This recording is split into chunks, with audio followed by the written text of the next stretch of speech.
ইরানের ফোর্ডো পরমাণু কেন্দ্রে GBU-57 বাংকার ব্লাস্টার বোমা ফেলে সাড়া ফেলে দিয়েছিল আমেরিকার শক্তিশালী স্টিলথ বোমারু B2। মাঝ আকাশে এই বোমারু বিমানে জ্বালানি ভরা হয়। আমেরিকার তৈরি B2 স্পিরিট বোমারু বিমান ৩৫ বছরেরও বেশি সময় ধরে বিমান চালনায় উৎসাহী এবং জনসাধারণের মধ্যে এখনও কৌতূহল জাগিয়ে তোলে। B2 স্টিলথ বোমারু বিমানগুলো আমেরিকার মিসৌরি থেকে ইরানে ৩৭ ঘন্টা মিশনে যাওয়ার ক্ষমতা এই যুদ্ধ বিমানটি সম্পর্কে সকলকে আগ্রহী করে তুলেছে। এবার আমেরিকার এই শক্তিশালী বোমারু বিমান B2-র পুরো কপি করে ফাইটার জেট বানাতে শুরু করে দিয়েছে চীন। চীন যে ফাইটার জেটটা তৈরি করেছে সেটা হলো J-36। ইউকে ভিত্তিক ওপেন সোর্স প্রতিরক্ষা গোয়েন্দা ওয়েবসাইট জেন্স এবং ইতালি ভিত্তিক সামরিক বিমান ও প্রতিরক্ষা প্রযুক্তি প্ল্যাটফর্ম দ্য অ্যাভিয়েশনিস্টের মতো একাধিক সংবাদ মাধ্যম রহস্যময় চীনা স্টেলথ জেটটিকে J-36 হিসেবে উল্লেখ করেছে। আমেরিকা ভিত্তিক দ্য ডিপ্লোম্যাট ম্যাগাজিন জানিয়েছে যে সোশ্যাল মিডিয়ায় ছড়িয়ে পড়া ছবি এবং ভিডিওগুলো চেংডুর মাটিতে থাকা ব্যক্তিদের দ্বারা তোলা হয়েছে, যেখানে চেংডু এয়ারক্রাফট কর্পোরেশন কারখানা অবস্থিত। এদিকে হংকং ভিত্তিক সাউথ চায়না মর্নিং পোস্ট দাবি করেছে যে পরবর্তী প্রজন্মের বিমানটা চেংডু এয়ারক্রাফট কর্পোরেশন দ্বারা তৈরি করা হয়েছে। এটি একই কোম্পানি যা J-10 এবং J-17 সহ চীনের কিছু সর্বশেষ যুদ্ধ বিমানের পেছনে রয়েছে। J-10-এর রপ্তানি রূপ J-10C অপারেশন সিন্দুর মিনিওয়ারে ভারতের বিরুদ্ধে পাকিস্তান এই যুদ্ধ বিমানকে মাঠে নামিয়েছিল।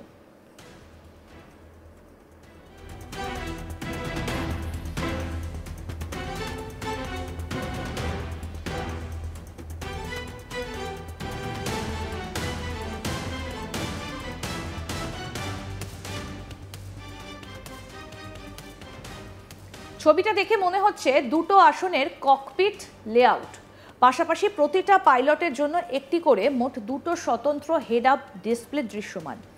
এই ক্যানোপি ডিজাইন যদি খাঁটি হয় তবে B2 স্পিরিট বা রাশিয়ার Su-34 ফুলব্যাকের মতো অন্যান্য বৃহৎ স্ট্রাইক বিমানের সঙ্গে সামঞ্জস্যপূর্ণ দ্য অ্যাভিয়েশনিস্ট পর্যবেক্ষণ করেছেন।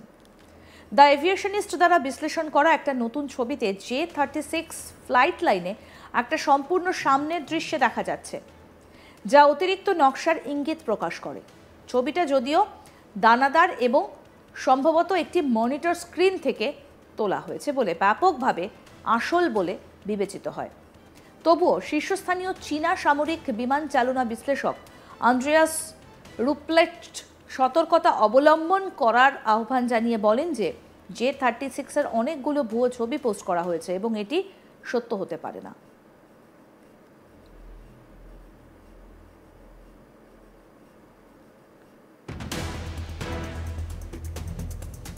তবুও বিশ্লেষকদের যুদ্ধ বিমানের অনুমানিত প্রযুক্তি নকশার পূর্ণাঙ্গ প্রোফাইল তৈরি থেকে বিরত রাখেনি। যদিও এর আনুষ্ঠানিক নাম এখনও প্রকাশ করা হয়নি, J-36 ডাকনামটা প্রোটোটাইপে দেখা সিরিয়াল নাম্বার 36011 থেকে এসেছে, যা J-20-র প্রাথমিক 2001-এর মতো একই প্যাটার্ন অনুসরণ করে। SCMP উল্লেখ রয়েছে।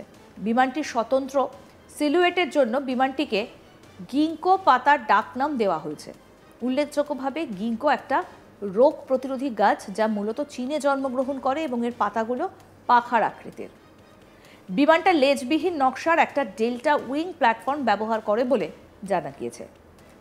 MCMPর মতে বিমানটিতে লেজের অভাব পূরণ করার জন্য বিশেষত ট্রেইলিং এজ কন্ট্রোল সারফেস এবং ডানার ডগাগুলির কাছে বিভক্ত ফ্ল্যাপ রয়েছে, যা সাধারণত চালচলনে সহায়তা করে।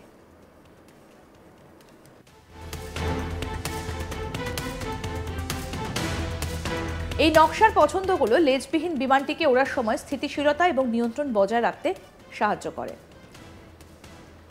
SCMP আরও জানিয়েছে যে বিমানের প্রপালশন সিস্টেমটা অস্বাভাবিক। এতে 3টি ইঞ্জিন রয়েছে, যা চীনের J-20 স্টেলথ ফাইটারে ব্যবহৃত WS-10C তাইহাং ইঞ্জিনের পরিবর্তিত সংস্করণ বলে মনে করা হচ্ছে। এটি বলেছে যে ভবিষ্যতের আপগ্রেডগুলিতে আরও উন্নত থ্রাস্ট ভেক্টরিং WS-10 ইঞ্জিন বা WS-15 EMEI অন্তর্ভুক্ত থাকতে পারে, যা আরও ভালো চালচলন এবং শক্তি প্রদান করে।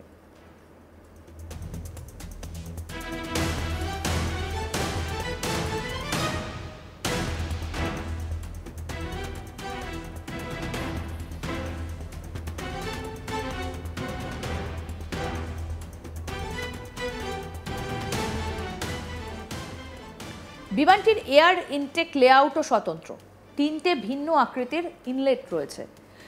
ফিউজলেজের ওপরে একটি ডোরসাল মাউন্টেড ডাইভার্টলেস সুপারসনিক ইনলেট এবং নিচে সামঞ্জস্যপূর্ণ র্যাম্প সহ দুটো ভেন্ট্রাল ক্যারেটে ইনলেট। এই কনফিগারেশনের উচ্চ গতির বায়ুপ্রবাহ এবং ইঞ্জিনের দক্ষতা বৃদ্ধির জন্য তৈরি করা হয়েছে বলে জানা গিয়েছে। এসিএমপি অনুসারে পাপড়ি ধাঁচের এক্সহল্ট নাজলগুলো 1980-র দশকের আমেরিকান YF-23 প্রোটোটাইপগুলিতে ব্যবহৃত নজলের মতো।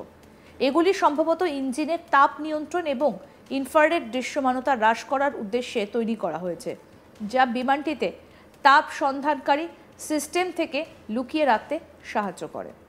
বিমানটিকে প্রথমে J-20S ধাওয়া বিমানের পাশাপাশি উঠতে দেখা গিয়েছিল, যা পর্যবেক্ষকদের স্কেলের ধারণা দেয়। এর ওপর ভিত্তি করে এসসিএমপি অনুমান করে যে J-36 21 মিটার এবং J-20-র মতো লম্বা, কিন্তু ডানার বিস্তার প্রায় দ্বিগুণ, যা উল্লেখযোগ্যভাবে বড় এয়ারফ্রেমের ইঙ্গিত দেয়। এই বর্ধিত আকার জ্বালানি, সেন্সর এবং অস্ত্রের জন্য বৃহত্তর অভ্যন্তরীণ ক্ষমতার ইঙ্গিত দেয়, সম্ভবত বোমারু বিমানের ভূমিকার দিকে ইঙ্গিত করে। এবং এটা বহুল প্রচারিত তত্ত্ব থেকে জানা যায় যে J-36-এ একটি কেন্দ্রীয় অস্ত্র ভাণ্ডার রয়েছে, যেখানে 6 থেকে 8টি দূরপাল্লার মিসাইল বহন করা যায়। অন্যদিকে পাশে দুটো ছোট অস্ত্র ভাণ্ডার রয়েছে, যার প্রতিটিতে দুটি স্বল্প পাল্লার মিসাইল ধারণ করতে পারে।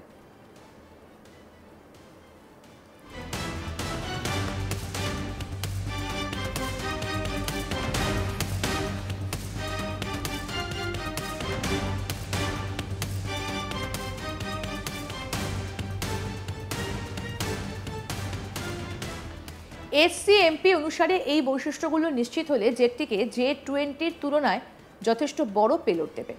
বিমানটিকে বৃহত্তর জিয়ান H-20 সাবসনিক স্টিলথ বোমারু বিমানের জন্য ভিত্তি স্থাপনকারী একটা আঞ্চলিক বোমারু বিমান, নাকি ড্রোন নিয়ন্ত্রণ ক্ষমতা সম্পন্ন একটি বহু ভূমিকা প্ল্যাটফর্ম, তা এখনও দেখা বাকি। কিন্তু নিশ্চিতভাবে বলতে গেলে J-36 চীনের বিমান যুদ্ধের উচ্চাকাঙ্ক্ষার একটা উল্লেখযোগ্য অগ্রগতি। আরও আপডেট পেতে দেখতে থাকুন আজ তাক বাংলা। সাবস্ক্রাইব করুন, নোটিফিকেশন পেতে বেল বাটন অপশন প্রেস করুন, হোয়াটসঅ্যাপেও ফলো করুন আজ তাক বাংলা।